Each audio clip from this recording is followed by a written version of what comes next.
Bonjour, aujourd'hui je vais vous faire un résumé de cours de statique du solide.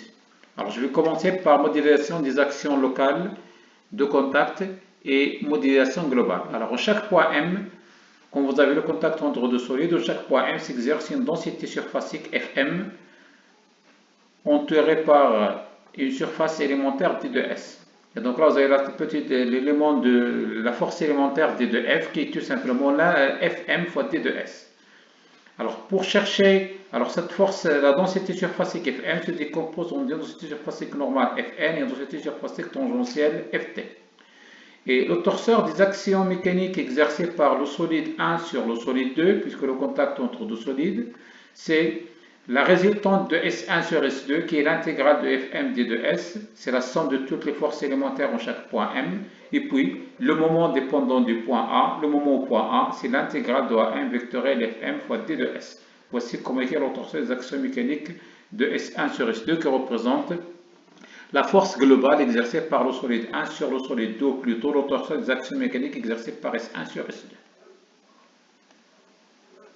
Alors, les lois de Coulomb, c'est le cas du frottement. Je m'intéresserai plus précisément au cas du glissement. Quand vous avez la vitesse de glissement au point M, donc vous avez déplacement du solide 1 par rapport au solide 2 au point M. Alors, la vitesse de M appartenant à S1 sur S2, c'est par exemple, vous avez le déplacement dans ce sens, vers la gauche. Alors, dans ce cas, les lois de Coulomb, trois choses à retenir. La vitesse de glissement de M appartenant par un scalaire, la vitesse de scalaire, les fonds, la densité surfacique tangentielle est inférieure à 0, ça veut dire qu'ils sont opposés. Leur produit vectoriel égal à 0, c'est sur la même droite. Et puis, tangente phi, qui est l'angle de frottement, qui est égal à le coefficient de frottement. Regardez dans ce triangle rectangle qui est là. Le tangente de cet angle phi, c'est le côté opposé qui est Ft sur le côté adjacent qui est Fn. Et du coup, vous avez un module, le module de Ft égal à F fois le module de Fn. Avec F, c'est le coefficient de frottement. Alors, la deuxième chose, c'est le principe fondamental de la statique. Si en quelque sorte, vous avez vu même au niveau lycée, disons que dans un système E est en équilibre par rapport à un repère galiléen, théoriquement, c'est un repère qui est fixe, bien que ça n'existe pas dans la réalité. Tous les repères ils bougent, et le repère terrestre auquel nous sommes liés, il s'est posé comme étant un repère galiléen approché. Donc, c'est rien de spécial.